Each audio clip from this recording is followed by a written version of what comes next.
Okay, good morning. I have to say this is an impressive showing for an 8 o'clock session, so I really appreciate you all being here. I had to be here, but thanks for coming. My name is Brett Chapman with the National Institute of Justice. In case you don't know what we do or who we are, we are the research, evaluation, development arm of the Justice Department. So we fund research in multiple areas across the criminal justice system. Personally, I deal primarily in policing research, but my colleagues at NIJ, we deal in forensics, we deal in courts, corrections, pretrial, probation, parole, you name it. If it's in the criminal justice system, we fund research to support what you do and support your efforts. Now with us today, and you'll hear more about this panel. And how many of you all are familiar with proactive policing? You've heard that term. Okay, all right, I figured as much. Okay, well, with us today we have Colonel Alfred Durham. He's a chief in Richmond, in Virginia. He's been chief a little over 3 years, but he cut his teeth primarily back in our home base in Washington, D.C. at the Metropolitan Police Department. We also have Jaime Ayala, assistant chief of police in Arlington, Texas. He is in charge of Support Operations Bureau, and I think he just passed the 29-year mark in his department. Congratulations. Also with us is Adrian Diaz, the deputy chief in the Seattle Police Department, an over 21-year veteran. He oversees Seattle's community outreach program. And last but certainly not least, we have Dr. Cynthia Lum, a professor of criminology, law, and society, and director of the Center for Evidence-Based Crime Policy at George Mason University. One of the most important things I think that she does is she's involved in translational criminology, and what that means is that makes the science apply to what you do, making the science practical for you. And most importantly, she's a former police officer in the Baltimore Police Department. So I think what we're going to do is we're going to let her lead off, and before I do that, and we'll come back to the slide. So this is why I asked you about proactive policing, and as you know, we got the idea to put this panel together because of a release of a report by the National Academy of Sciences last year. And it looked at a number of the things that you do, whether you call them hotspot policing, predictive policing, use of CCTV, problem-oriented policing, community-oriented policing, procedural justice, broken windows policing, whatever it is, you probably do it. And so that gave us the idea to put this thing together because researchers and practitioners look through different lenses when thinking about putting these things into place in their communities. Researchers are talking about coefficients, regression analysis, and confidence intervals. Police, not so much. They're looking at things like how are these things going to play in our community. We also know that what works in Seattle may not work in Arlington, and what works in Arlington may not work in Richmond, and there are reasons for that. So we wanted to get a discussion there. Now, there is a brief. You can get the 400-page report if you want, if you have time to read it, or you can get a brief, a 4-page brief. They have one written especially for you and what you do. I left my email up there, so if you have a problem getting to that link and getting copies, shoot me an email and I'll get it to you. It's a good read. So, okay, well with that, I will call Dr. Lum to the podium. Thank you, Brett. Let me just put this in just for a second. I will push this up. Good morning, everyone. I think I do. Sorry, I'm kind of old-fashioned. I have like paper notes a bit, and I always struggle on the podium here. Okay.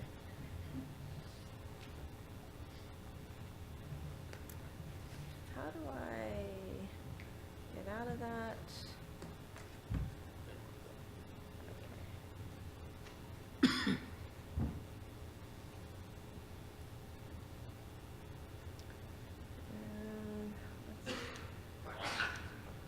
Okay, good.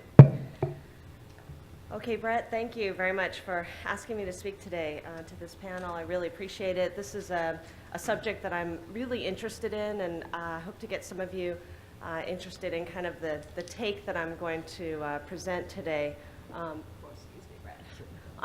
police proactivity.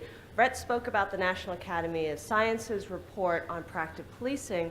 I was a part of that committee, and when we convened, we were given this charge to look at the research evidence on proactivity, both the positive and negative outcomes of proactivity. This was in the context of police-involved shootings that were going on and stop, question, and frisk concerns.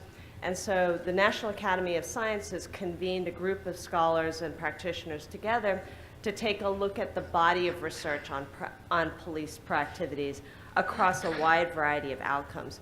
I want to start with this chart because Brett's right to bring it up. And the reason why I want to talk about this is to say that there are a wide variety of types of police proactivity. Often people talk about proactivity in terms like a clumped together a phenomenon. It includes a wide variety of things, some which have good outcomes and some which don't necessarily impact crime, citizen satisfaction, trust, and also can cause negative outcomes. So I just want to summarize very quickly before going into some of the projects that we're working on about proactivity. And the reason why we're so concerned about proactivity and interested in it is because there's a substantial body of research knowledge on police proactivity. I would say to summarize and to make an overall generalization about this area of research, we know proactivity is a really important key element to crime control, deterrence, and prevention. And it is also important for improving citizen trust and satisfaction. I just want to go through this very quickly, but proactivity is very much a core element of crime prevention and control. And, is that okay? And so some of the principles of that are important to crime prevention and deterrence are things like over-reliance on, and you can see the proactivity themes come out in these principles. The over-reliance on arrest will not reduce crime. These are all evidence-based, so they're supported by quite a bit of research. That officers are more effective when they are proactive and not reactive. That police can be more effective if they proactively patrol, investigate, and mitigate places, not just people. That officers are much more effective when they tailor their actions to specific problems. So this is a problem-oriented approach to policing. That individual-based strategies are much more effective when targeted at high-risk individuals, and that community input and support is needed to achieve some evidence-based approaches. So I know this is there's a lot of nuances and specifics in this research, and I'm sure all of you are familiar with these principles, but this is really kind of a summary of the research as we know it.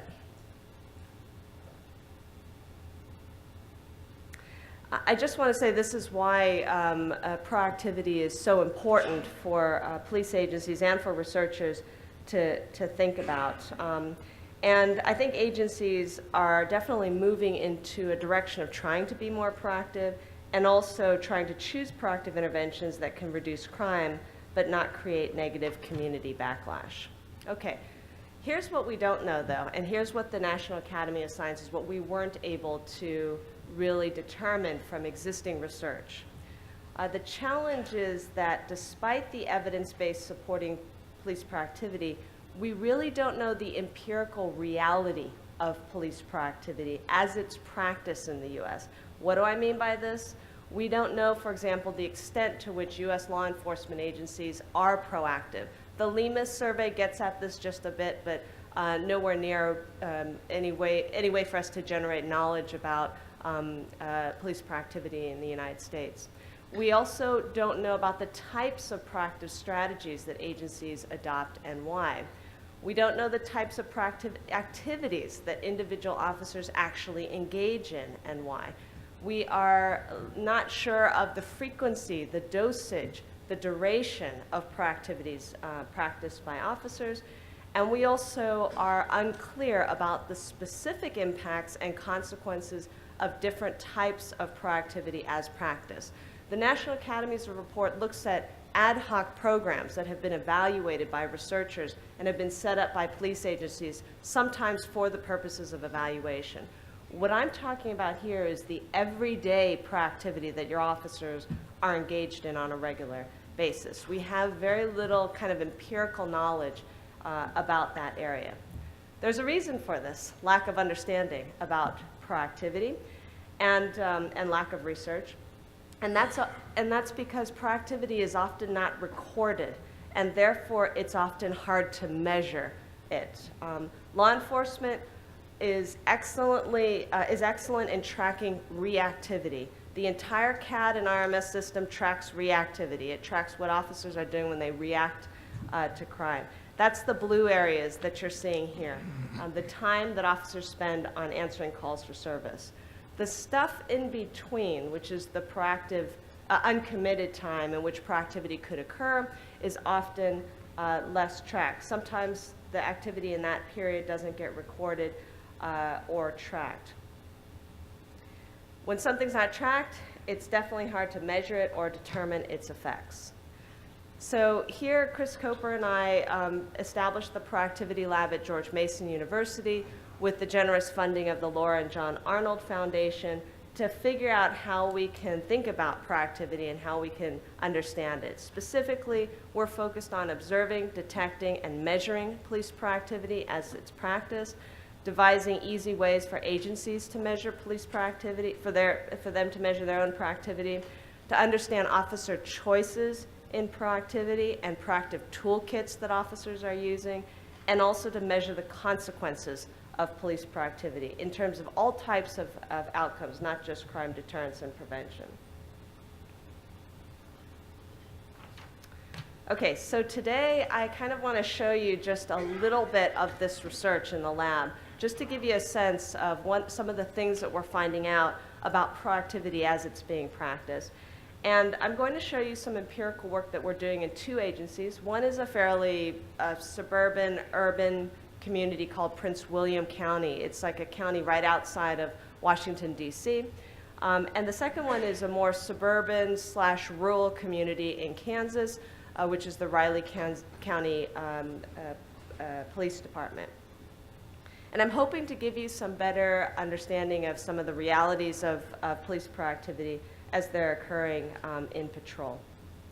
In our empirical work, as you can see from this chart, we did a variety of data collection, from analyzing big data like CAD. We also look at AVL. I'm not going to show you that analysis here today, but we look at big data to see if we can detect proactivity in that data.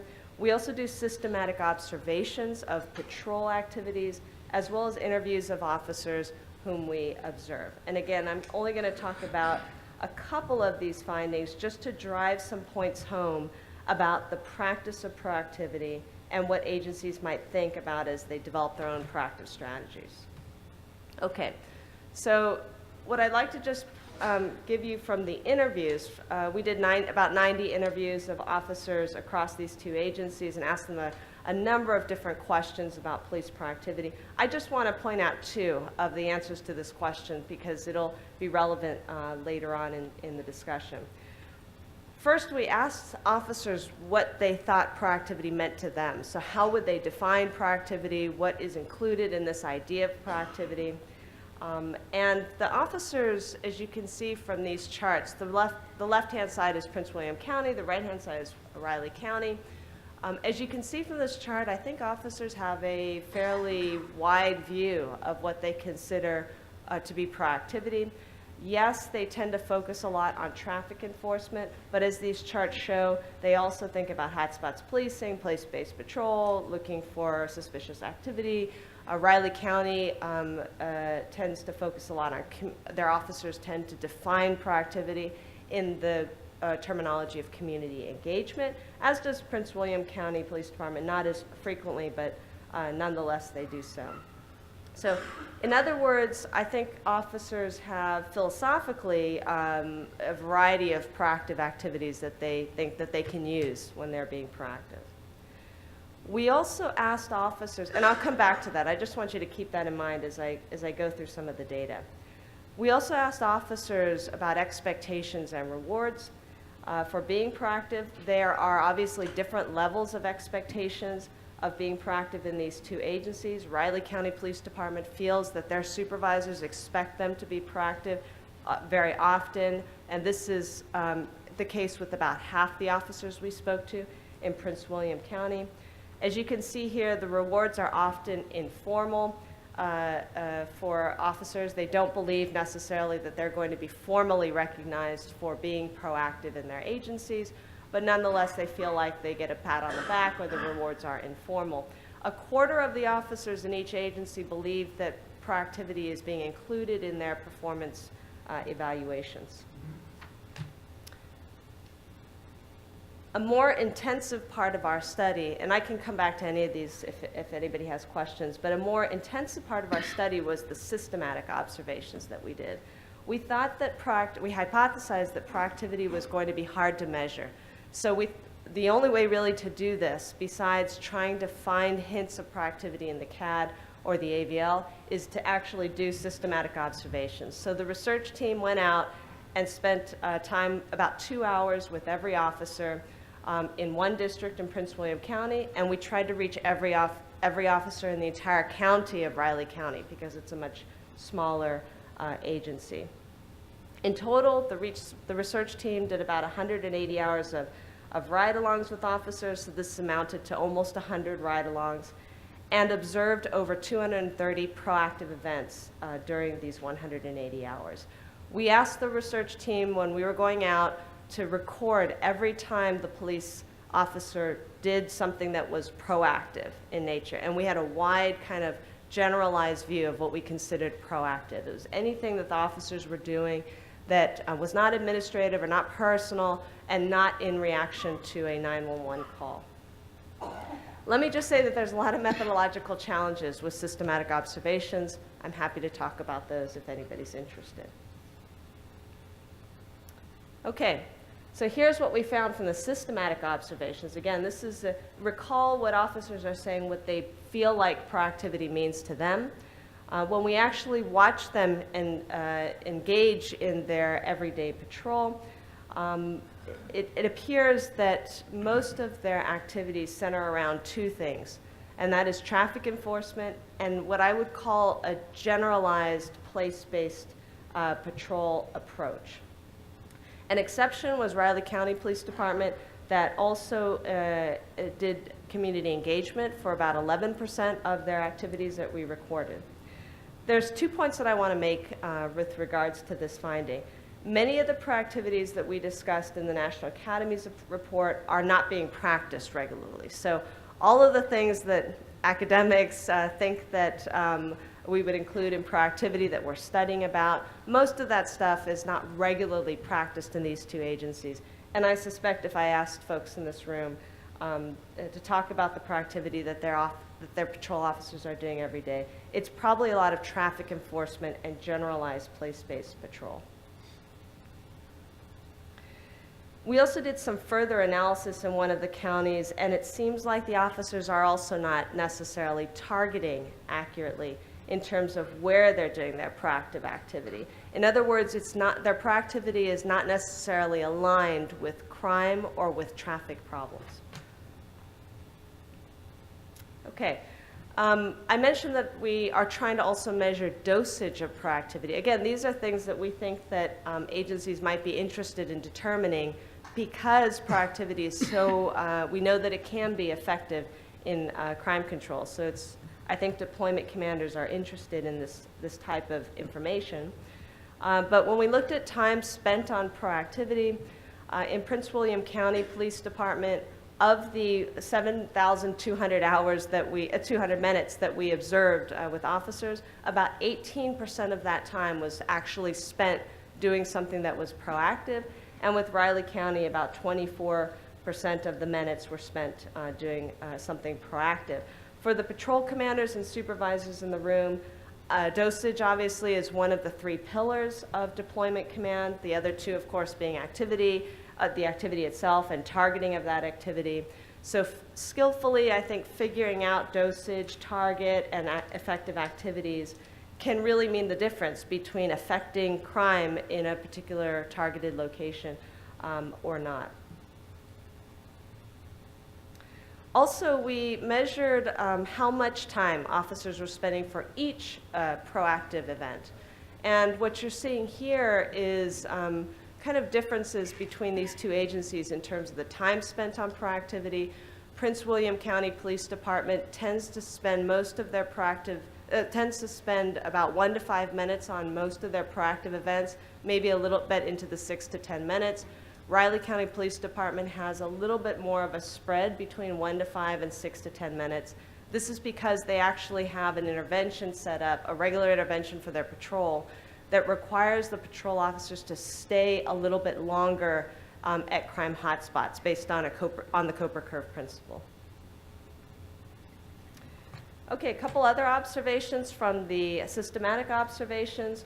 When we were watching the officers, we tried to determine what prompted them to carry out their proactivity.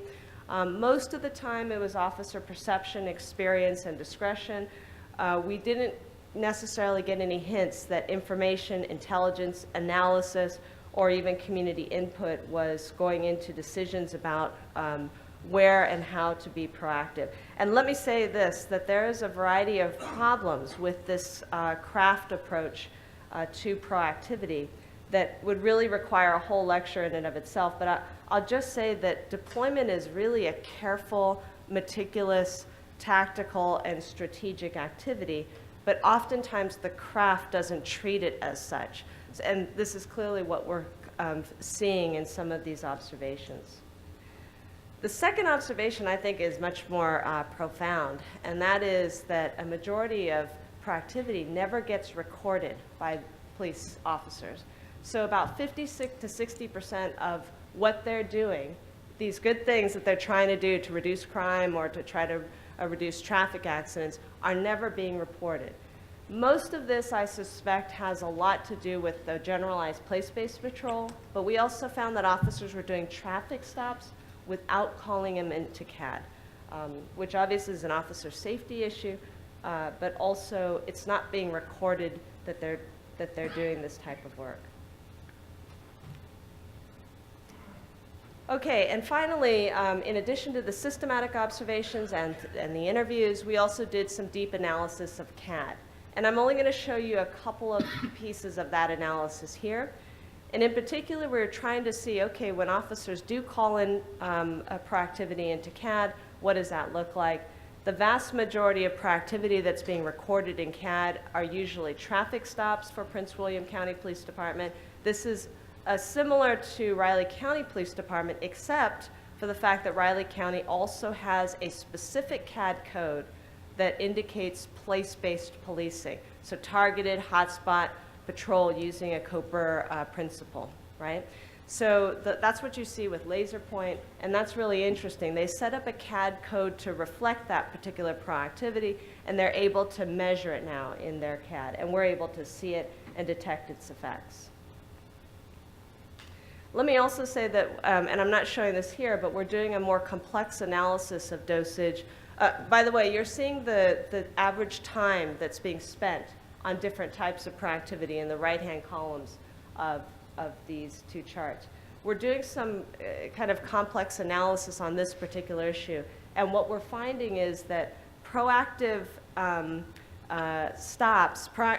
proactive presence actually prolongs the time to the next crime event much longer than a reactive presence. So this is like really important. The dosage of the proactivity and the actual occurrence of the proactivity can prolong an event from happening on that same street block for longer than a reactive event. This is also from CAD. We looked at officer level information, and we don't care about the particular officers in the CAD, but we're just looking at individual officers who are only responsible for handling calls for service. And what we found, what you're seeing here, is that police have a wide variety of time that they're spending on proactivity. Some officers are spending a great deal of time on proactivity, and other officers are spending, on average, about 24% of their events are spent on proactive activity in Riley County Police Department and 19% in Prince William. Okay, so in summary, proactivity in practice really is, I think, at a disconnect between the what's happening in practice and what the National Academies of Sciences, what we were looking at in terms of what researchers are interested in studying. Proactivity is often not recorded, expected, or rewarded. the dosages may be low, and there may be a lack of command control over the dosages, activity, and targeting. Officers vary greatly in their use of proactivity. Officers have a broad understanding of proactivity, but practice it narrowly, usually in terms of traffic enforcement or place-based patrol. Because proactivity is not often recorded or measured, it's often hard to determine the impact of that proactivity. And because, and also there's a lack of CAD codes recording that proactivity. What does that mean? What does this all mean? I think it indicates that the command over deployment of proactivity is not as tight, it's not as strong as it could be, given the promise of proactivity in both reducing crime and improving citizen trust and confidence. When we presented this to Prince William County and Riley County, Kansas, we offered a few suggestions to folks, the command staff in that area, in those two jurisdictions. And what we recommended to agencies was this. First, to establish more formal recording, tracking, analysis of dosage types and targeting of proactivity to inform deployment. Let me say that Riley County Police Department started off correctly by trying to establish a code to measure police proactivity, and that's one way to more accurately record, track, and analyze dosage. Why do I think this is so important? Because, again, going back to that command of deployment, this could make the difference. Understanding this and then adjusting this could make the difference between affecting crime or citizen trust and satisfaction. We also suggest to evaluate the impacts of specific types of proactivity as used. So I think researchers, we tend to evaluate all sorts of different types of proactivity because we're interested in it.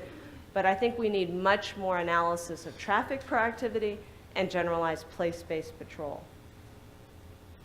Third, if high levels of traffic proactivity continue, and if agencies like to use this type of proactivity, then perhaps consider ways to target better and also train officers to mitigate unintended consequences. Traffic enforcement is probably one of the highest risk activities, not only for officer safety, but also to create disparate outcomes. So I think this is like a really important area for agencies to consider if their officers tend to do a lot of traffic enforcement.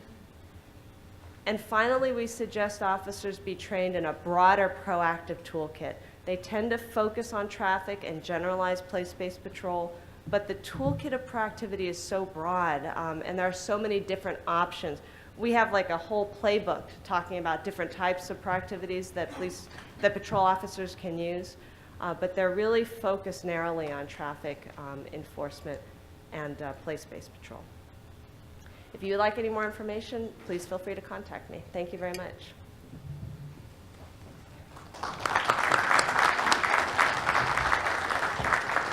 Thank you, Dr. Long. And the reason we let her off is we really wanted to give the chiefs in the room a chance to kind of respond to some of her points, because as I said at the top, the lenses that you use to look at these things are quite different from researchers. So I'm looking at the room and I can see some of your wheels spinning in your heads about some of the things she was saying. So with that, who wants to go? Who wants to respond first? I'll go. Okay.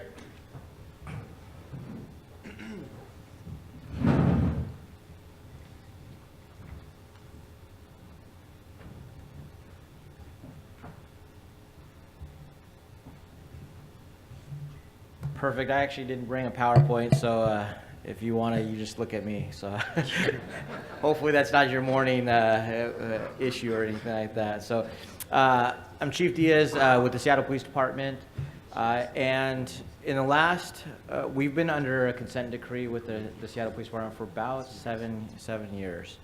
And in the last 5 years, we've actually had quite a bit of turmoil. We had 5 police chiefs and 5 mayors.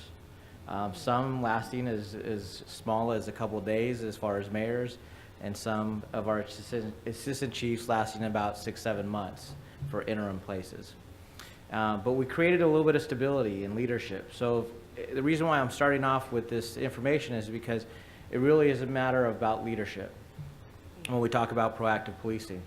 And so when Chief O'Toole came into the department, she wanted to develop a community policing strategy, but she didn't want to have just one strategy that it fit across the board. She wanted to create what we call now our micro community policing plans.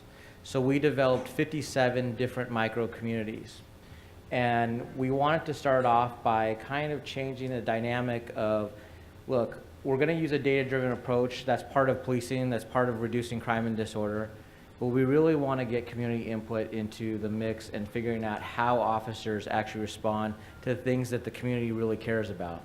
And it wasn't, when we started doing a lot of focus groups, we started doing surveying, we started meeting with community business associations, it wasn't the traditional stuff that you might see on your crime reports. It wasn't domestic violence because it's something that they don't see. It was stuff that was like graffiti, like homelessness, like people in crisis.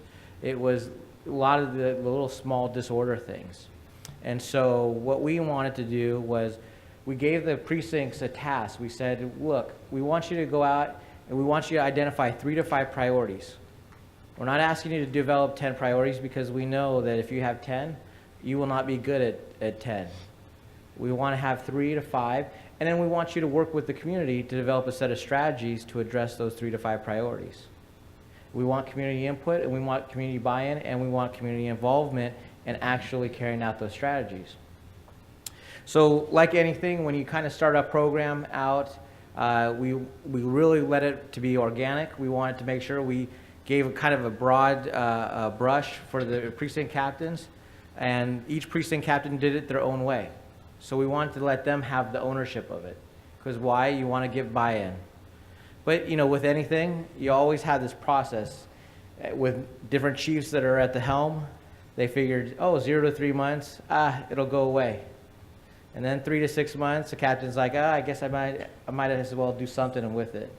And then sometimes you get the 6 to 9 months and people are starting to go, okay, I guess it's not leaving us. I guess we might as well do something with it. And at 12 months, you're actually operating at like kind of maximum capacity. And so that's just like any cultural, for us, that's kind of the cultural change, right? It takes about a year process for us to kind of institute it and get it into the working knowledge of it and getting officers to buy into it. Because remember, we were under consent decree. And so officers had a little bit of morale issues going on. You know, they felt like if they were being proactive, so we saw proactivity right before that time drop drastically. And so these are all aspects that when you start to kind of develop about what you're looking at and how you're going about what kind of approaches to be proactive, you gotta gain their buy-in. And so out of this micro community police plans, like I said, it was community driven coupled with data driven. What we also started to do was we brought researchers in. So we actually tasked our Seattle University, which is a local university for us, to do a couple things. We wanted them to conduct a survey that included measuring 5 specific things: police legitimacy, fear of crime, social disorganization, informal social control, and social cohesion. And none of these are traditional ideas that we measure crime with, right? These are all things in there that were completely different outside of our thinking. But it's trying to get captains in the rest of our command staff to understand about how you actually look at disorganization and cohesion and how they relate. Because if you start to build community back together again, you start to address the small disorganization issues that are going on. And so the other piece that we asked them to task with is we brought in 5 graduate assistants to actually be assigned to each of our precincts, and which is a small fee for us. It was a small cost, but it was huge gains because it allowed an extra body, a graduate researcher, to actually be embedded into our precincts to help them out about coming up with some best practices in addressing some of those 3 to 5 priorities as well. And so we wanted to make sure that there was a research component to it. The other aspect of that is that we wanted to be more broader than just a specific unit. Many of your programs and many of the different things happen out, and we say, oh, well, the community policing team will handle it, or This specific unit will handle that kind of work. But how do we embed it in the everyday work of every patrol officer? And so when we first started out, we created a log system, like just like some people are using their CAD system. But CAD system wasn't designed to capture a lot of the proactivity work. And so we actually initially started off with a piece of paper and a spreadsheet, right? And you're trying to be able to log these kind of things. And we had about 2,500 entries in a 3-month period. But what we realized is that was majority of it was our community policing teams involved and engaged. And so we had to expand it. We had to push it out to the broader officers. And so we actually revamped our form. We actually used almost as similar to an Adobe form. It was an external website to actually capture proactivity because the CAD system wasn't doing it for us. And so over that time period, over about a 2-quarter time period, we're right now averaging 16 to 18,000 entries of problem-solving activities every 3 months. And what we're watching, and it allows us to track based on first watch, second watch, third watch, and your specialty units. And it's actually 20% of each, everyone is actually participating 20%. So everybody is actually participating equally, which was kind of a shock initially when it first happened. I got to the quarterly report and I was thinking, oh my gosh, this must be an anomaly. How does this happen that our first watch is participating as much as our third watch? And so this doesn't include your traffic stops. This doesn't include some of the other different things that you're doing, because for us, just like Dr. Lum had mentioned, we didn't actually log in our traffic stops. We do about 60,000 a year, but that's not included in the process of it. This is actually proactivity that actually focuses on those 3 to 5 priorities. Most of our 3 to 5 priorities throughout the city are focused on property crime, because that's what affects, in our city, that's what affects us. We have a very low homicide rate. We average about 25 a year in the city of Seattle. So that wasn't something that we're sitting there targeting and saying, hey, we've got to focus on that. We're focusing on car prowls, residential burglaries, the other things that are also, for us, we have a huge homeless population. So anything from needles to just a little bit of disorder. And so that's the area that we kind of focus on. We try to focus on diversion programs. We try to make sure that we're thinking about differently, exactly not using arrests as the only way to address this issue. But we couple it with the research component to back us and support us in this. The survey component that we have actually generates over 9,000 entries. When we do it once a year, and it generates over 9,000 survey people that actually apply or actually do the survey. It allows us to actually narrow it down into the micro community area. And so it gives us a big enough sample size that we actually can start to gain more information about the 57 different micro communities. And so this was kind of we used a non-probability for us to be able to do that. So we actually had to change the way we actually survey out, because we wanted to get a bigger and broader aspect of each of our precincts. But that survey allows us to also, we asked our precinct captains to evaluate their 3 to 5 priorities every 6 months. We want them to change. It's a revolving process. We want it to evolve and kind of adjust to the next levels of what's going to end up being the next issues. And so every 6 months, the precinct captains get an order from the chief, and they say, okay, time to evaluate. We want you to work with your community. And they go back to their community, they take the survey, they take focus groups, and they start figuring out if those 3 to 5 priorities are still the same ones that they want to maintain. And they also have to take the time to look at their strategies too. Because if a strategy isn't working, we used bait cars for a while, and it wasn't working. So bait cars are completely out of I haven't seen any strategy using a bait car over the last year and a half. But it was important for us to be able to evaluate, see if it worked, and if it didn't work, throw it away. And so as you kind of go into this process and trying to figure out how do you make them kind of getting their department to be more proactive, for us, it started really on 4 different components. Number 1, leadership. The leadership for us was Stability and Chief O'Toole, and now Chief Best. And that created a whole lot of us to be able to say, okay, this is what we want to move to. We want to make sure that community input is integrated into our data-driven approach. So that was 1. Number two, making sure that the officers had the knowledge and training to understand the different systems. Because if you say hotspot policing, which we do with George Mason in one of our areas, but all of a sudden officers start to realize, like, am I doing hotspot in this area, or am I doing proactive? What am I doing in these areas? So you have to kind of give them some basic knowledge about how to kind of police different areas, because not one size is going to fit that system. Number three, if you can leverage out researchers, use them. Use them, incorporate them into it. It allows us to adjust routinely throughout the whole process. Even though we initially started out as a grant-funded project, we actually embedded this into our general fund because we knew we needed the research component to be involved with this. But we actually, out of our research grads that we hired on since the very beginning, we've had about, I think, 18 research grads. We've actually hired 13 of our research grads to be in our department, in our data-driven, as police officers. So we never knew it was going to be a recruiting tool, but it became a recruiting tool. And then number four is recognition and accountability.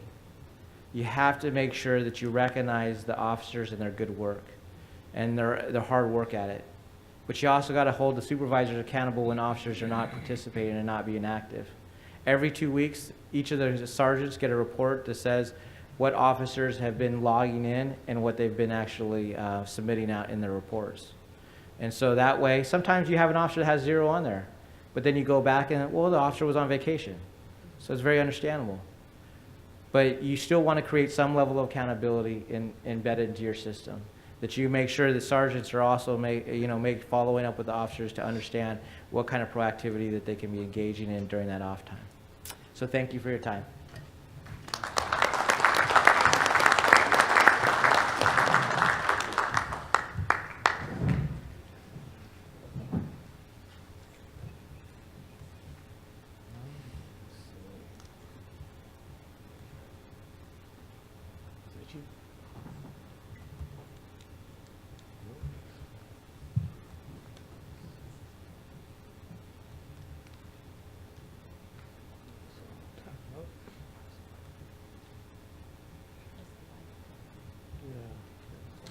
It was yours, okay.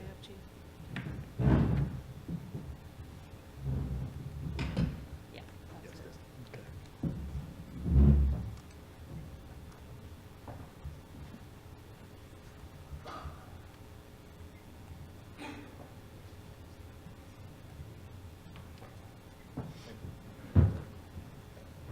Well, good morning.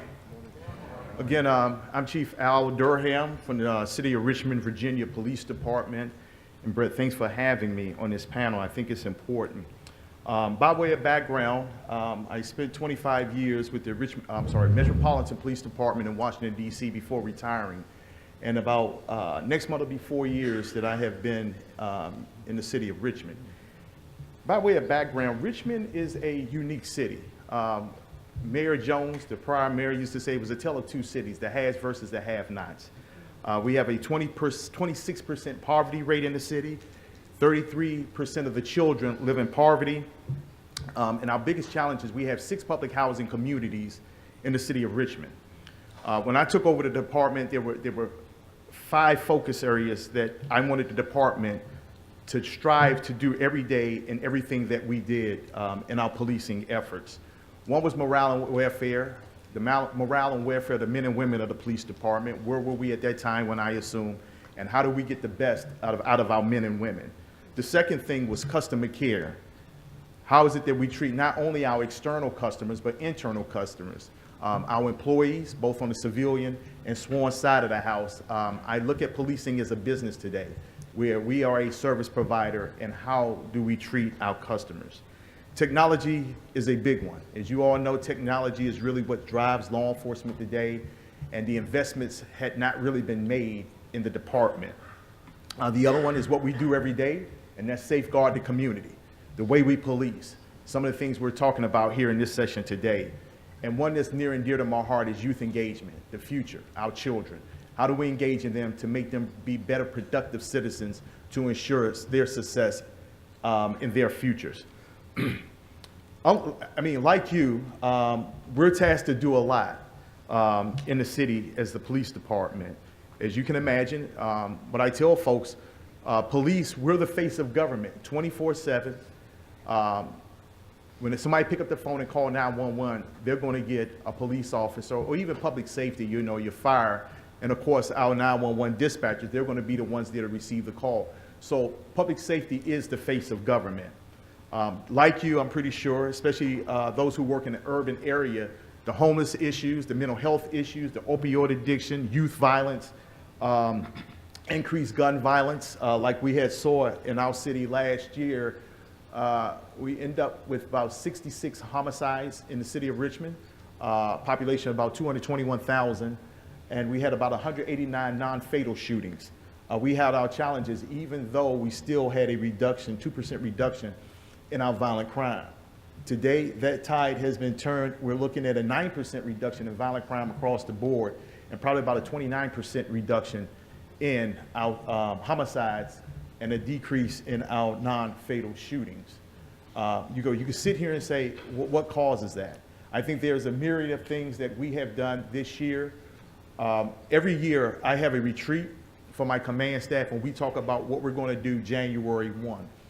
Last year, again, our focus was on our youth engagement. We really have our challenges with our youth in the city, especially with gun violence. It's as if every youth walks around with a gun like it's a cell phone. I call the gun violence and the proliferation of firearms in our city, it's like the new crack epidemic. And I like to share you the challenges we have with firearms in the Commonwealth. So the laws are pretty lenient. If you wanted to go to a business that sells firearms, you could go in, give them your ID, fill out the paperwork, they do the background, and in 20 minutes, and I'm a witness to this, 2 months ago I purchased a patrol rifle, and in 20 minutes I was in and out. But the interesting thing is the clerk at the store says, well, how many more do you want, Chief? I'm like, how many more I want? You could buy as many guns or firearms or rifles that you want in the Commonwealth. The flip side of that, that's the control piece, but the flip side, almost every month, there's a gun show in South Richmond where you can go to a parking lot, pay your fee to set up a table, and sell any amount of guns you want. No background checks, no accountabilities. That is a problem in our city. The number of firearms that are out there, legally possessed firearms, I have to make sure I say that. Illegally possessed firearms, especially by our kids. There's nothing to pull up a social media website and see kids posing with firearms, more firepower than the Richmond Police Department has. Probably more firepower than any of you all have. But that's what we're dealing with. Those are the challenges. And then we make the arrests. And that's where the other challenge comes from, where there is a disconnect between the criminal justice system and law enforcement. We go out, we do the investigations, we effect those arrests, and then they're handed over to the juvenile justice system or the criminal justice system. And that's the piece that those folks in the communities that we serve, they don't see that piece.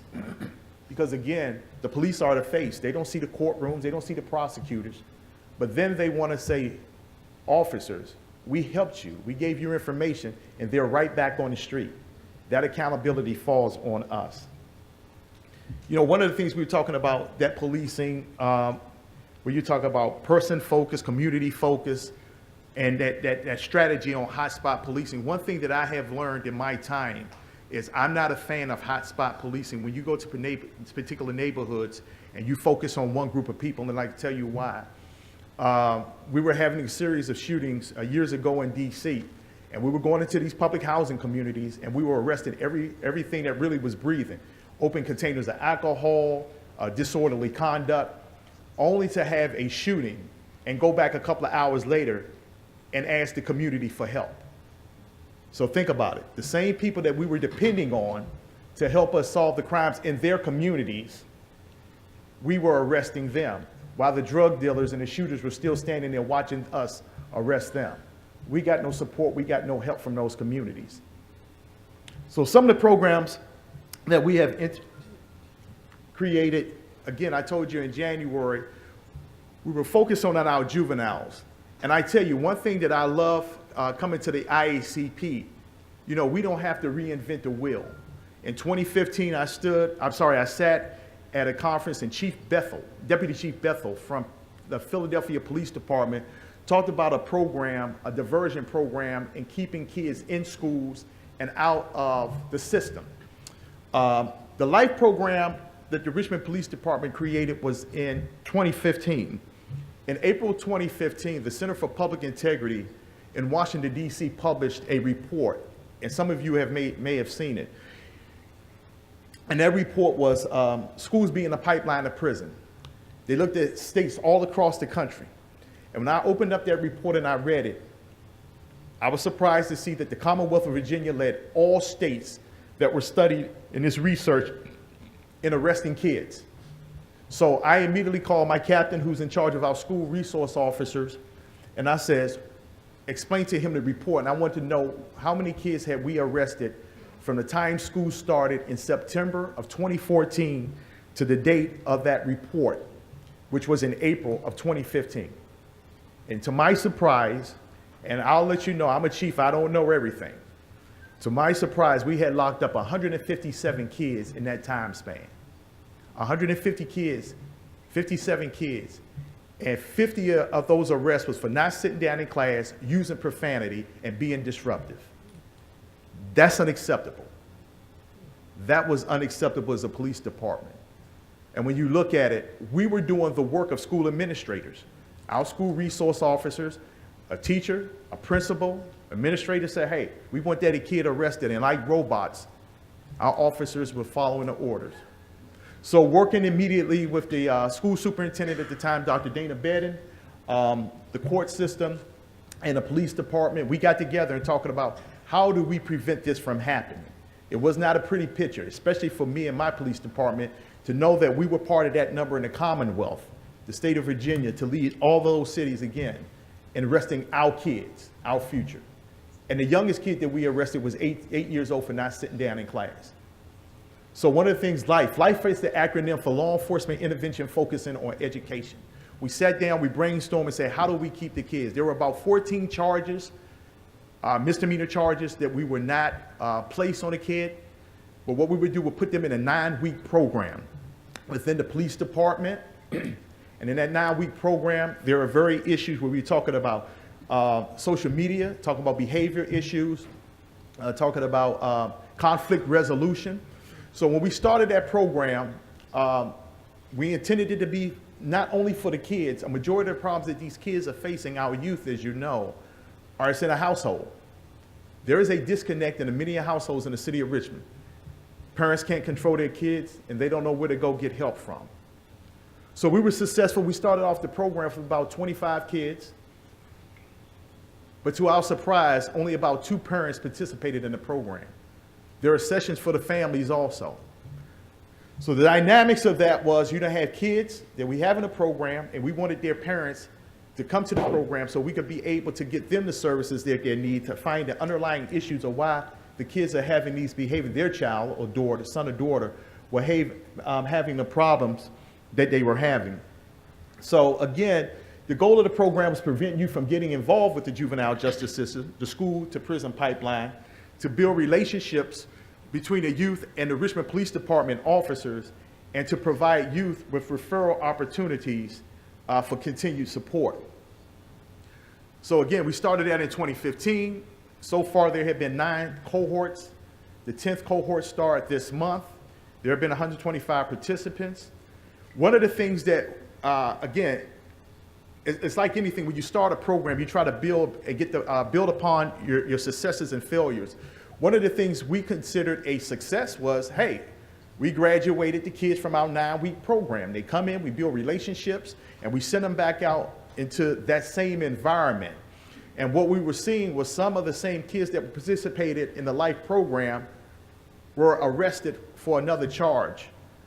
So what we did was end up hiring a case manager and working with a whole bunch of organizations such as VCU Health System, which is the Virginia Commonwealth University Health System, the Alternative Pathways programs, and Child Savers, where we bring those folks who provide services to families to the table. And now every child that comes in, his or her parent, they have a caseworker. So it's not just graduating from the program, but now we follow them after and provide those services for the rest of their lives, as long as they want, the rest of the time that they want to participate in the program. So that's one of the things that we do to engage our youth as relates to keep them out of the system. Now, there are a myriad of other programs that we do in the program. We have about 26 youth programs, but I just want to talk about two that I think has been really helping us this year to drive our numbers down. The other program is called the REAL program. The REAL program was started in the Richmond City Jail, which is called the Justice Center, and yet a Dr. Sarah Scarborough was there. And originally was a recovery program housed in the city jail. The REAL life, REAL stands for Realizing Everyday Addictions to Life. Realizing Everyday Addictions to Life. The program is now a nonprofit organization that assists individuals who have been impacted by incarceration, homelessness, and who are battling addiction to overcome barriers and obstacles faced within the community that hinder their prosperity and their ability to a thriving future. The RPD and the Real Life program began working together in the fall of last year. This unique partnerships bring together formerly incarcerated individuals and law enforcement to find alternative ways to fight crime and build community. I think that is so important, and you'll see later on in the slide, one of the things that I do on a quarterly basis is I personally go into the city jail, and now I have been visiting a couple of state prisons. I would have never thought that I would go into a correctional facility, but I thought it was important.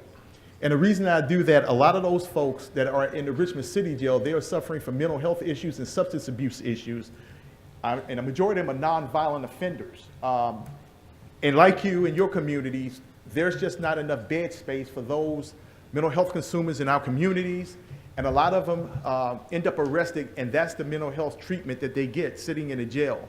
But one of the things I go, and when I talk to those residents, as they're called, is I'm asking for their help.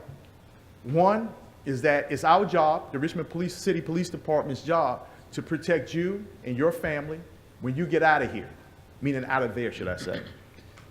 And the same thing is, I don't want you, or them, I explained to them, to come out here and commit crimes, because you're going to end up right back. And what was really an eye-opener, in June, I was invited to Greenville Correctional Institution, which is a state prison. And they were having a ceremony where there were about 40 people being released back after serving time. They were being paroled and being released back into community. Out of those 40-something people, almost 2/3 were coming back to the city of Richmond. And I thought it was a great time for me to introduce myself and hopefully welcome back into the community. But what was interesting, one guy was getting out after serving 38 years. So think about this, 38 years that he's coming back to a whole strange new world. New family members who had passed away. And we had a one-on-one talk, and he says, Chief, I'm fearful. I don't know how I'm going to survive out there. And I only told him my words, you got to have faith in yourself, because think about it. Three things are going to happen to that guy. One, he's going to have this family support. But think about it, 38 years, he said his mom had passed, and he had sisters and brothers that he had not even visited him. So total stranger in the family, right? Two, you're going to have to secure employment. If not, you're going to resort back to what you know, right? Or third, you're going to end up dead or back on drugs, or on drugs, should I say. So those are the challenges that all of us sitting in this room, have to face. We're not creating these problems, but unfortunately we own them.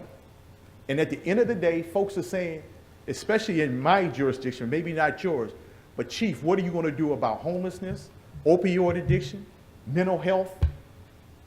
The onus is on us today. So that's why it's so important for us and our police department to build those relations, like in the REAL program. These are folks that, think about it. These are the same folks that our officers arrested, and they're now walking communities with us. So one of the things that we do, coffee with a cop with them. We go to their office, and our officers sit down, not only our officers, but it's important that our recruits do this also. A lot of times we have, you think about it, for us, in our hiring efforts with recruits, we're getting folks from all over the country. Folks who come from suburban areas, rural areas that have never worked in an urban environment. So we try to introduce to them, even while they're in the academy, these type of programs and what you're going to be dealing with and the people you're going to be dealing with. So our police officers come together for open dialogue. We learn conversations to learn one another and how they can help us reach out to the youth. They do community walks with us. This is so important when you have ex-offenders, drug addicts, persons who were homeless walking with the police in our communities and side by side knocking on doors and talking about how they turned their lives around and try to do that community outreach. Weekly alumni members, officers attend weekly alumni members at the Real Life to offer support to those partners, gain better understanding of their struggles. You know, it's easy for us to sit back here and just make arrests and talk about what we know, but until you sit down and talk to somebody who's in that life or put your place in their shoes, you learn so much. Town hall meetings. Individuals from the Town Life Real program, every April I have a town hall meeting in 4 precincts, and they come out and give their support to me. Again, with the recruits, having the recruits to understand. You see, I'm hiring a lot of young white males, young white females who've never worked in a black community. It's very important, and that's real. That's real. It's very important that we engage early. RVA League for Safer Streets. Now, this is a program I have to give, I think, credit to in the reducing crime of violence in the city of Richmond. About a year and a half ago, I had a couple of individuals, about 6 individuals, come to the police department and wanted to meet with me and say, hey, we're just getting home from prison. I think the longest, the guy to your right there in the RVA shirt, 24 years for murder. The guy in the blue shirt, 19 years for murder. They were some of the biggest drug dealers in their communities. And they said, we feel what you're dealing with today is what we created, and we want to come back and give back. And they said we had a lot of time to think about what we wanted to do. 24 and a half years and 19 years. So they talked about a vision that they had, which was years ago in Richmond in the 90s. They had, you probably heard in some of your communities, midnight basketball, to keep youth engaged at night, to keep them off the streets. Where sort of similarly that is called RVA League for Safer Streets.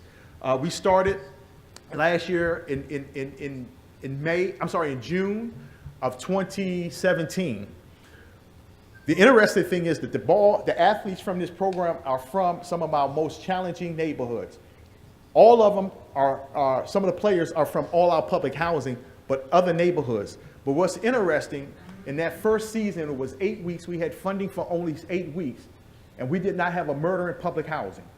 So you had the same players who were shooting back and forth at each other come together on Monday, Tuesdays, and Thursday nights to play ball. We kept them off the street till about 10 o'clock. So we saw a reduction then. Immediately after the season, the money was all gone. We saw the shooting start again. So one thing that we learned from that it was successful. So make a long story short, this is the 3rd season.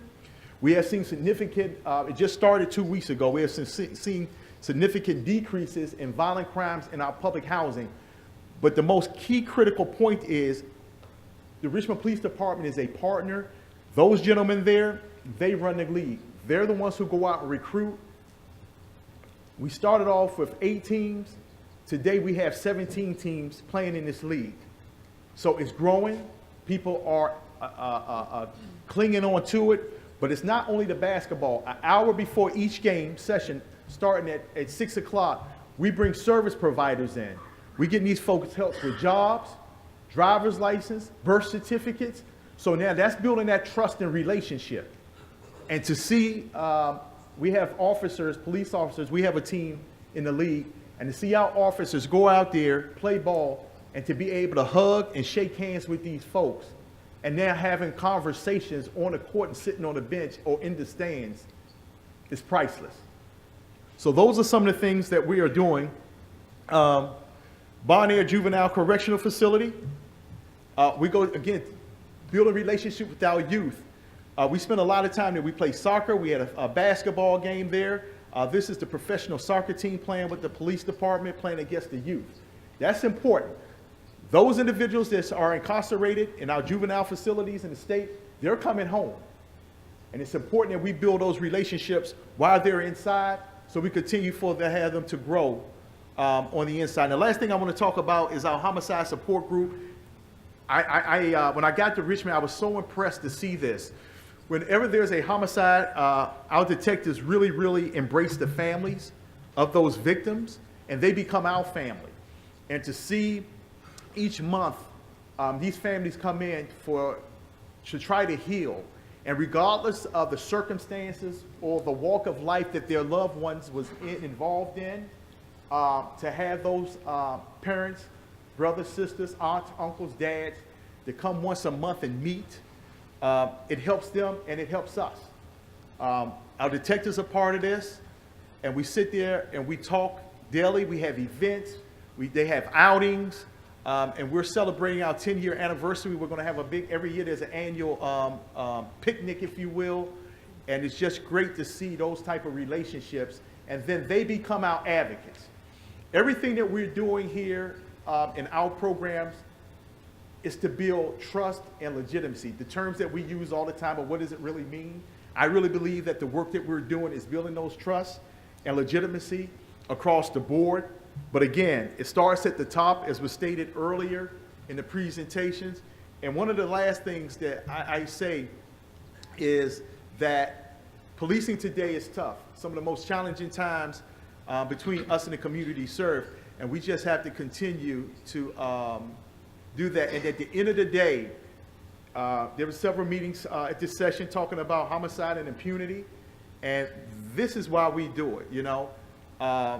You look at it, 54,868 homicides in 55 cities over the past decades, and 50% did not result in arrest. And in our city, we have a pretty high closure rate because of those relationships. So thank you.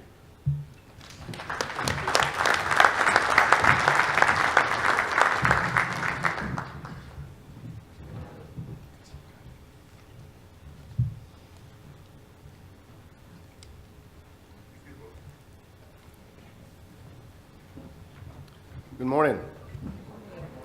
Appreciate y'all being here on Monday morning. I'm happy to be here. As mentioned before, I'm Chief Jaime Ayala. I'm an assistant chief in Arlington, Texas. And having listened to my colleagues speak about what's going on in their communities, I certainly can see that across the United States, and I'm sure the globe, things are different in all of our communities, and what it is we are doing to address the issues we have unique to our community. So I want to tell you just a little bit first about Arlington. So we have about 400,000 residents. We're located in the heart of North Texas, which is right between Dallas and Fort Worth. We are a very unique regional tourism destination. So we have lots of tourism that we focus on and have been involved with it for over 50 years. So the type of policing that we do is unique to the people we serve, not only who live in our community, but who visit our community as they come and spend money in our community, which at the end of the day is going to impact our tax base. Our policing philosophy, as we talk about proactive policing, 3 decades ago when I started, community policing was just beginning to be talked about. And over the first 8 years of my career, community policing was really embedded in what we do every day to engage the community. And it was very different for the veteran cops that I saw as I was growing up in the department, because it was like they were being asked to do something that was not comfortable for them. It was more of a we versus them kind of an attitude instead of let's work on this together attitude. What I find unique to Arlington is a little over 20 years ago, we implemented geographic-based community policing, which adds a strong level of accountability to what the problems are in a specific geographic area and who's responsible for answering to it. And so all the way to our beat sergeant level, they have a beat. They might work a shift, but their responsibility for what happens in that beat is 24 hours a day. So if they work day shift, a problem's on midnights, it is their problem. They are the chief of that beat. And as you move up in the organization, the lieutenant will have 3 beats. They're responsible for that geography 24 hours a day. If violent crimes occur, they're responsible for creating and developing the restorative process to engaging the community to let them know whether this was a stranger type of an issue. Is there any danger to that neighborhood? Or is it just something that is domestic related, that there's no danger to the neighborhood, et cetera? Because people want to know. And we used to not want to tell them. We used to say, go back in the home. But today we need to engage them and let them know as much as we can about what's happening. proactively so that they understand what is really happening in their community. And under that, you have all kinds of different terms as related and talked to about in the report. Problem-oriented policing, intelligence-led policing, tourism-oriented policing. These are some of the terms that we use interchangeably in our community, but they're all under the umbrella of community-based policing. Our focus this year has been guns, drugs, and known offenders. And how do you do that? We can talk about all of the traditional methods of policing today, from zero tolerance, which is a term that is not really usable or interchangeable today because of what it really means, to other traditional methods like high density or hotspot policing, et cetera. So we heard about a whole bunch of different programs. This is just a list of some of the programs that we use. There's a lot of them. I want to briefly go through them because in each of these programs there's a component of engaging our community to deal with and address what's happening in that community, and these touch the people that are involved in the community.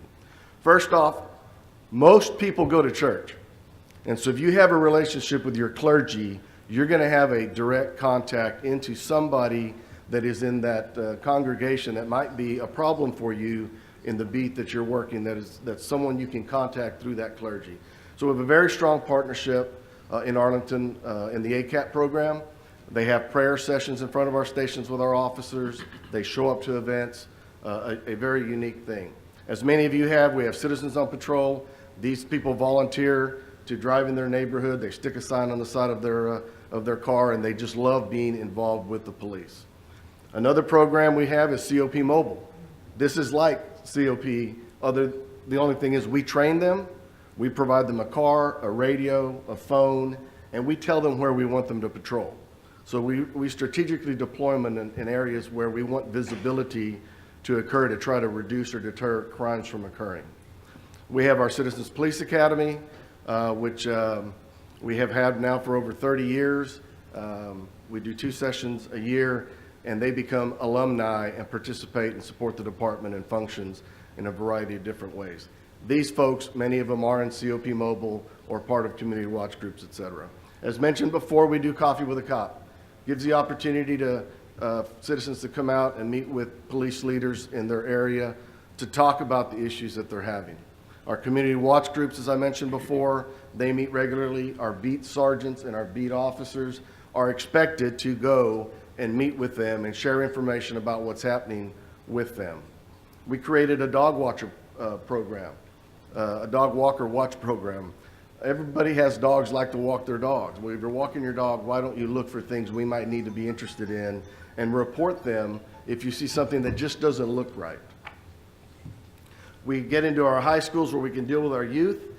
In the High School Citizens Police Academy, that kind of mirrors the adult CPA in the spring. We have a Hispanic Citizens Police Academy. We have a pretty significant Hispanic population in Arlington. This is done in all Spanish. And so we are able to educate our Hispanic community on the things that the department does and really open the doors to all of the different resources we have available to them. As many across the country have, we actually have National Night Out. We just had it last Tuesday night. We had over 200 parties. It's an opportunity for us to truly engage not only our supportive community members, but those in our apartment communities where we're having trouble and problems, and getting apartment management and the residents involved so that we can develop a relationship. When we have a relationship with people who live in our community who might be committing crimes, we can have a positive impact on them to perhaps steer them away from crimes with some of the programs you heard before, like midnight basketball and whatnot. I don't know if everybody's heard of Nextdoor. It's a communication platform that we participate in. We gain intelligence from what's happening. There's a misperception of crimes that occur. If they see a police car with lights on, sometimes we get negative posts on Nextdoor that we need to jump ahead of and address to reduce people's fear by letting them know what really happened, or if anything really happened at all. We have a police athletic league that we partner with our Boys and Girls Club. In the summertime, for a week at a time, we bring a variety of different youth through a number of different athletic events and just really get to mentor them in the summertime when they may not have a whole lot to do. Shield a Badge is another program. It's more of a prayer group program. Take 25 is talking about taking 25 minutes to sit down and talk with your kids and really focus on what's important and what's not. Unidos is another program directly to educate the Hispanic community, people that would not normally come out and talk with police and other city departments. We bring them to the table and we're able to have dialogue and educate them on what they need to do so that they can be on the right side of everything going on. We have a Youth Explorer program that sometimes they end up becoming our police officers, which is, we love to see that. But again, we're able to engage youth, get them involved in a program, let them see the other side of what's on the other side of the badge. This is one of our newest programs. This came directly related to a murder of a high school football player. And our police chief and the head football coach talking about what happened in this murder and what we need to do to deal with our football players are our leaders. If you don't know, football is very big in Texas. It is big. And so our football players are our leaders in our schools. And if we're able to develop relationship with those leaders in schools and keep them from joining groups or gangs and going out and doing bad things, we can make a significant difference. I'll tell you, this program is extremely successful. Our officers, our employees work out. They go to two-a-days in the summers they're getting ready. They go to the football games on Friday night and stand on the sideline. We've had our officers travel 300 miles to a playoff game to support the kids. We've had these kids engage our officers, one jumping out of a stolen car and running away because the driver ran away and the cop chased the driver and he sat in the car till he said, I don't need to stay in here anymore. He went and called his deputy chief that works at his school in this program and reported he didn't know the car was stolen, gave up everybody in the car. We were able to work through it with a coach and deal with the kids that didn't know. To the point that this year, one of our folks took two kids who didn't have a way to get to college because their single parent was working. They moved two kids into college for fall session. And so there's just an extreme bond that is built with our high school youth. This program is expanded. We're not only in football anymore. We're boys and girls basketball, volleyball, track, baseball, etc. And so there's a lot of relationships being built between the police and our youth in the city. The May program is another program that one of our lieutenants created. It's called Mentoring Arlington Youth. They focus on 7th and 8th graders. And they go through an entire program with a mentor that's a police officer, all the way to learning how to tie a tie. This is an award-winning program, and it gives us a way to connect early on with the youth before they have the opportunity to go strange. So when we look at what we do and why we're doing it and how we engage, we can talk about going out, and we do hotspot policing, not from the aspect of targeting people, but if we have a crime spree, like a robbery spree that has continued to occur in a particular part of town, our analysts give us the data, they tell us when it's happening, they put the analysis together so that we can deploy the right resources into that area of town and focus on traffic enforcement. Traffic enforcement is something that we significantly push because high contacts with people in the right areas, you talk about the DDAX model, lights in neighborhoods creates an environment where an offender might not want to stop and commit a crime in this area of town. They may decide to go somewhere else or not commit the crime at all. We have experienced when we see increases in our enforcement activity, we see decreases in our crime. We are now a NIBRS reporting agency, but we still get our data back in UCR form, which is this format here. So I was interested to see over my career, what has crime done relative to the population? Remember, we're in the middle of 7 million people, even though we're 400,000. And so we have a lot of, traffic flow coming through and in of our city. And we have offenders that come from other cities to commit crimes in our city. And over time, going back all the way to 91, we had over 25,000 Part 1 crimes. Last year, we had under 15,000 Part 1 crimes, although we've had about 130,000 increase in our population. So when we try to measure what is working, we can never measure what crime prevention efforts we have, how much that's reduced crime. We can only show what we're doing and how we're doing it. And when we need to be the warriors, that our officers are enabled to be the warriors, but that they also play a strong role in being guardians.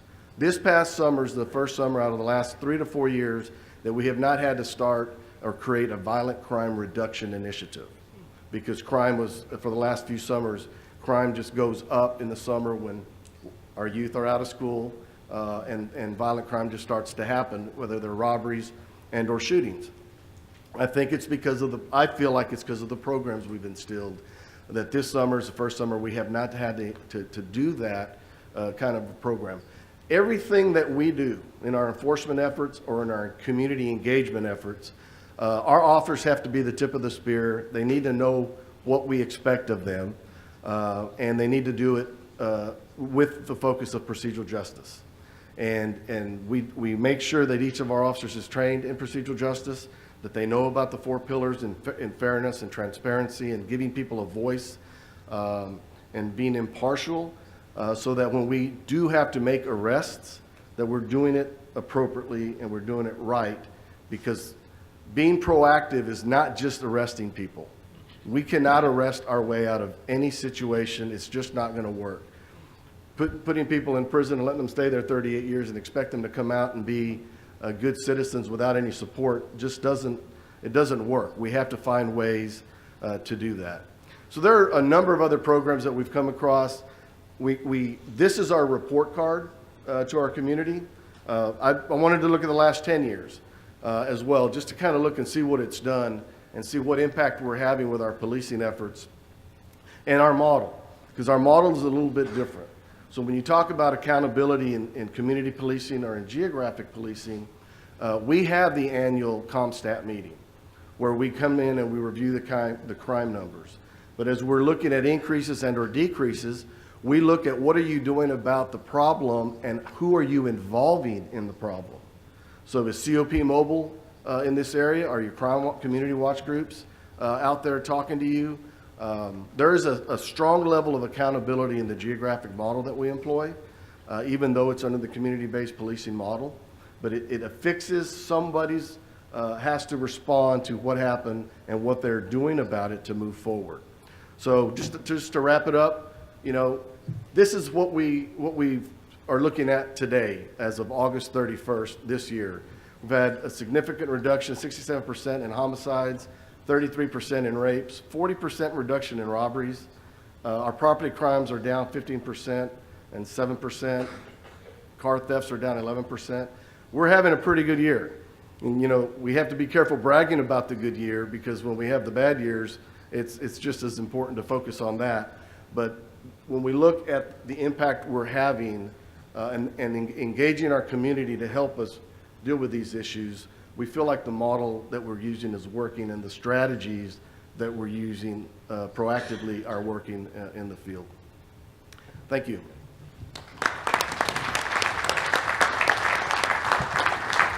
Okay, I think we have a few minutes for questions. If you have any, I'm going to ask you to come up to this mic because this session is being recorded. So with that, any questions? No questions. Anyone? Okay, I think I'll lead off then. Maybe you can think about a question. And this is for the panel. Dr. Lum, you were talking about proactivity. Is the system set up for officers to be rewarded for being proactive? And I know you said in some, it seems like this is a groundswell to do something different, because it's easy to track seizures and arrests and clearances and things of that nature, but how are officers given credit for being procedurally just? How are they given credit for being proactive in doing things in their communities? Is this on? Can you all hear me?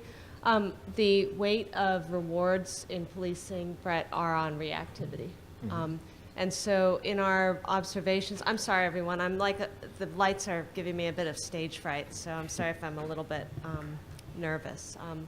But the challenge with proactivity is that most of it is rewarded informally, and it's not built into performance reviews, and it's also not included in promotions to supervisory roles. So because of this, the chiefs up front here all talked about their motivations to be more proactive in your own ways. But often at the officer level, there's no formal system of both accounting and rewards. Mm-hmm. And so I think that's that's where the rubber really meets the road in terms of how the research gets translated at the everyday level. I think the chief talked about getting officers themselves to be engaged, not just specialized units. And I think that's really the biggest challenge at the moment. Thank you. Anyone? And I'll throw it out to the chiefs also to respond to if you want. I think Dr. Lum, she kind of hit it on the nail. One of the challenges when you look back, I think one of my colleagues here was talking about, you know, when we were talking about the inception of community policing, right? So you have a younger generation of officers now who really are when you talk about communication skills, right? They're used to texting everything, you know, and not even spelling out complete sentences. And how do we engage them to go out and recognize there's a reward for doing that kind of work?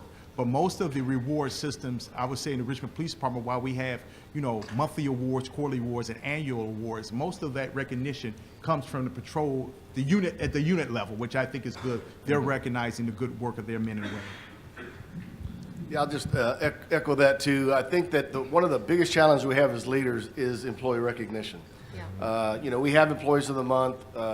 One of the things our chief has recently instilled is a quarterly coin ceremony. So if you are recognized for making a great arrest or having a good community contact that results in something positive and it rises to the level of recognition, but below the level of some type of a true annual award or a departmental award, then he has a ceremony and gives out a chief's coin to recognize that. And he has a weekly publication that goes out with photographs of officers and what they did and how they engaged the community. And a lot of them are not just arrests. A lot of them are actually positive community interactions with our kids and whatnot. And so I think we can always do better, but we're really focused on, you know, where's that response back to me and the thank you for the work that I've done.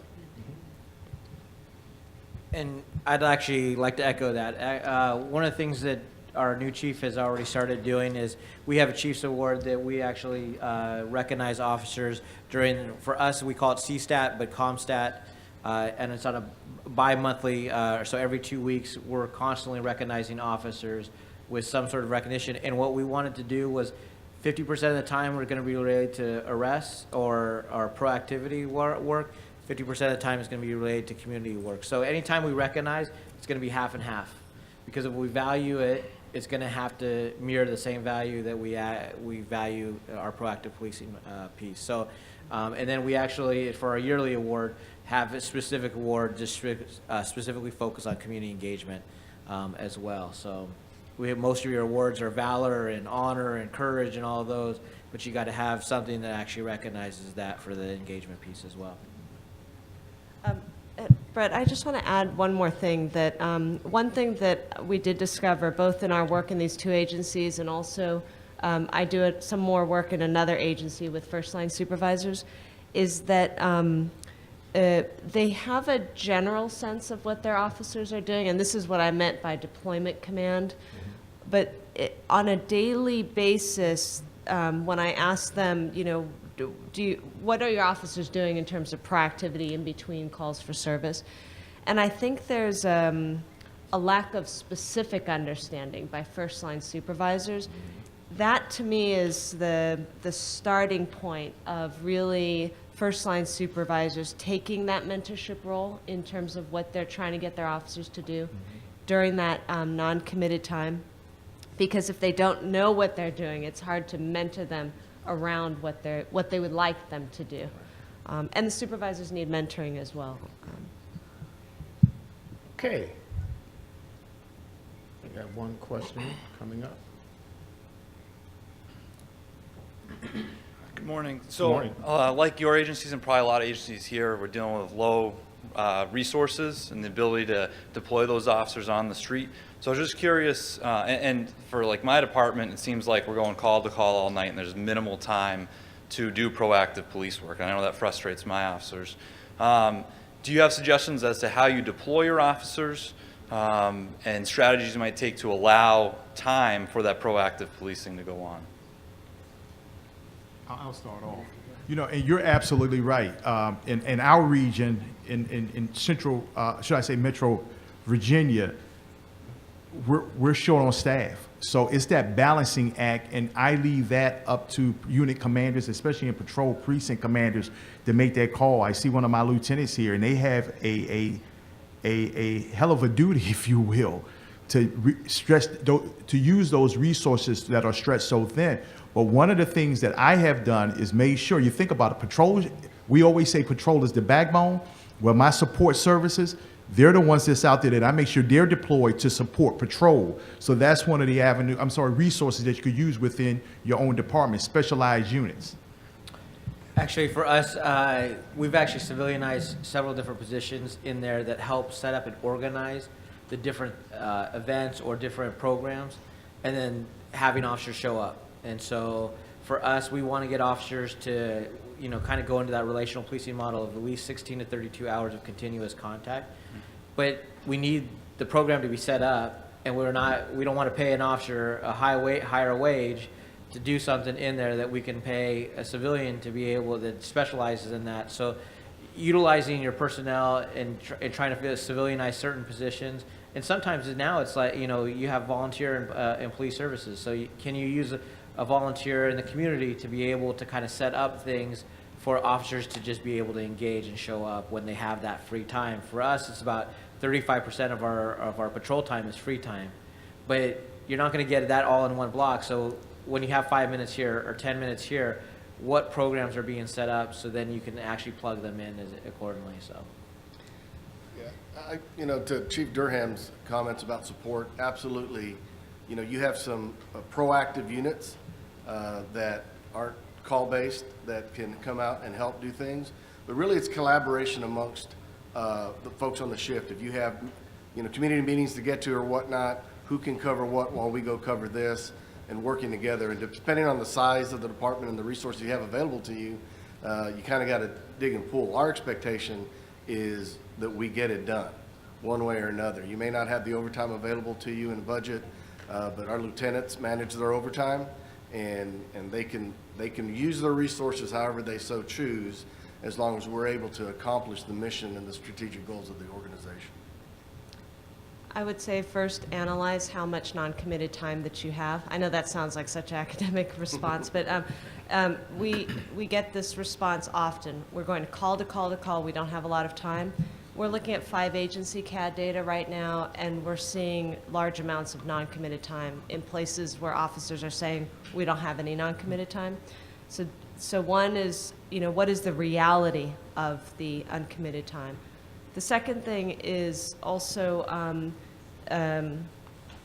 my goodness, I lost my train of thought. Oh goodness. Oh yes, I think one of the hardest things to convince patrol officers and first line supervisors is that what you do when you're not answering calls for service is linked to the volume of calls for service. So it's not just about not having enough time to do proactivity. It's about how you control the amount of time that you're doing, that you have to do proactivity. That's what I mean by this command over deployment. And right now it's a bit loose because of a lack of control over that command, of that time period. And to build off of that, one of the things that we struggled with is time on call. And Yes. frontline leadership, Yep. responding or being aware of who's working where and what they're working on, and do they still need to be on that? Yeah. How many cops do you really need at this traffic stop, or can you free some up Yeah. to go do the other things? And so time on call has been a huge target for us over the last 24 months or so to try to get control of it. And it's a culture change for frontline leadership to make sure that they are leading. Yeah. Oh, can I add one more thing? Also, do a backup analysis. So we're starting to do backup analysis. How many officers are going to backup calls? And we're finding out that the backups are 2 and 3 officers deep for very, very minor issues. I'm not talking about minor in terms of officer safety, because many minor things have high levels of officer risk, like traffic stops. But I'm saying that in some calls, they're like going 2 and 3 deep. And that's also eating up a lot of that time that they could be spending doing other things. So it's about, I'm not a deployment commander, so I'll leave it up to the experts in this room to think about that. But having more control over your time is really the key, in my view, to like wielding proactive tools. Thank you. Thank you. And I guess we'll leave it there. Would you join me in thanking our panelists for their presentation today?